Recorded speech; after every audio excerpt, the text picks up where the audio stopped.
Hey everyone, this is my gorgeous friend Debbie. We met in a group coaching environment with the Wisdom Playground, and she's popping on with me today to give you all some tips to benefit from her experience as a mama. So I'll just ask Debbie if you wouldn't mind to introduce yourself, and then I'll ask you the big question. The big question about children. Oh my gosh. Hi, my name's Debbie Hogg, and I am the self-worth coach.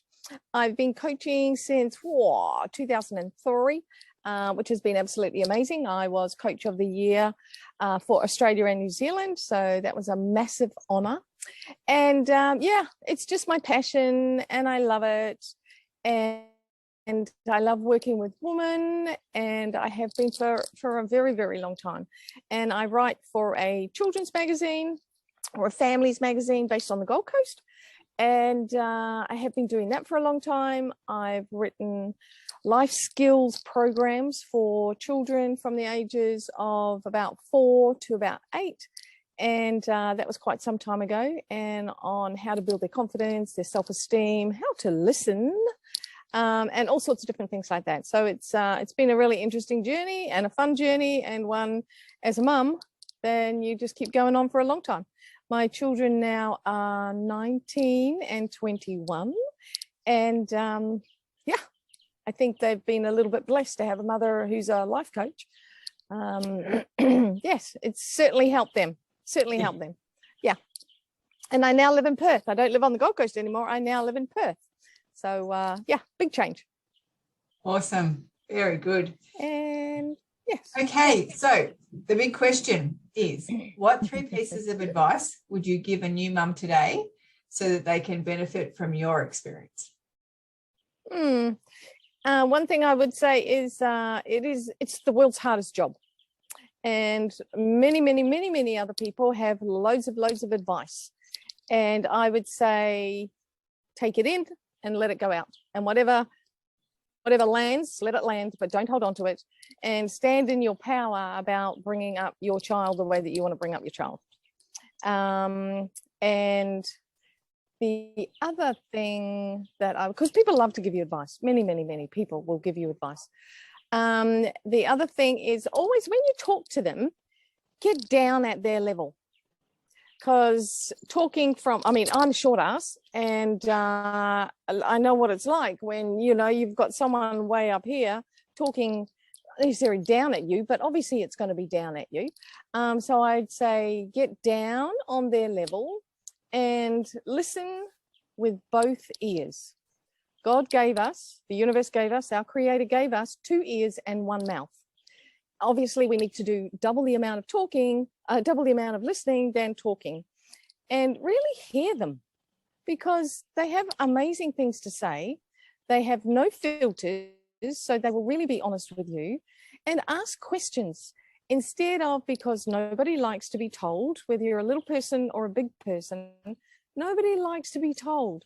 So ask questions, because in asking questions, it gives them ownership.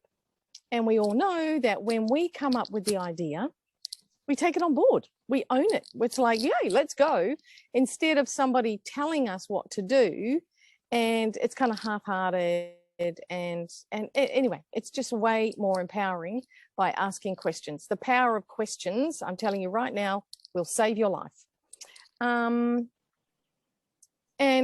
another, I can remember the girls coming home one day from school, and they had just started high school, so they were all tied up with, you know, stuff that can happen with girls at high school.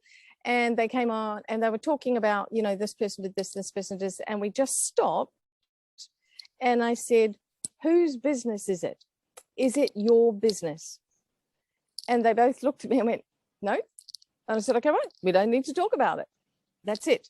And just leave it. And then they would often ask themselves that question. Whose business is it? Is it your business? And if it's no, well, then it's not, you know, so stay out of it. Stay out of other people's business. And I just want to give you an example of the power of questioning. the girls were having, they were on the floor playing, doing something, and basically a square peg wouldn't fit into a round hole, whatever it was.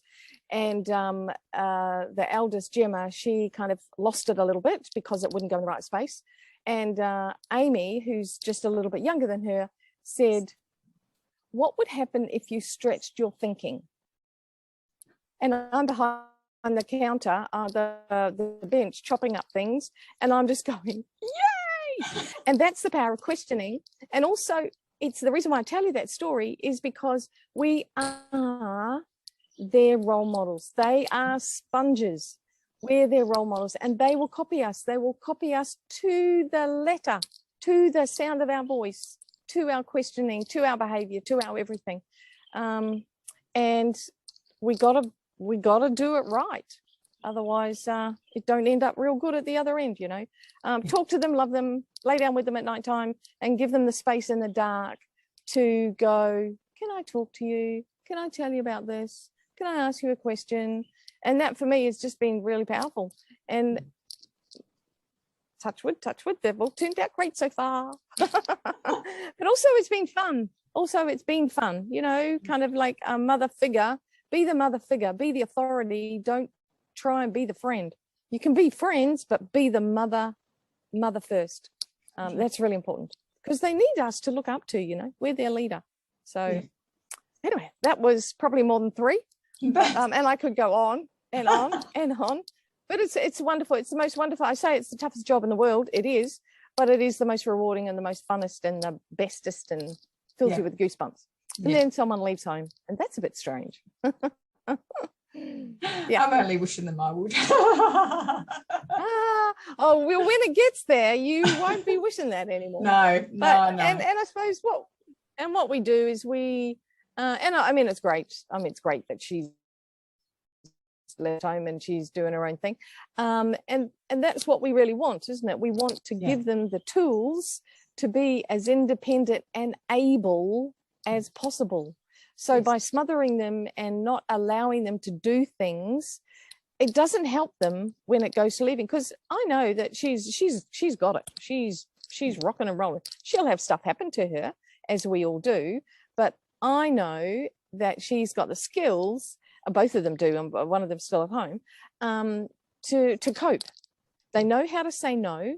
They know how to ask questions, and they know how to ask for help. And that's all a mum could want, really, I suppose. You know, she's happy, you know, on her path. So that's really awesome. Well, that's fantastic. Thank you so much, Debbie. I really appreciate that advice. That's absolute gold. Easy. Absolute gold. We'll put your contact details for the self-worth coach in the comments so that if anybody will get in touch with you, they absolutely can. And so thank you very much for your time today. I really appreciate it. Easy, and you are most welcome. Have fun on journeys of being mums or mamas.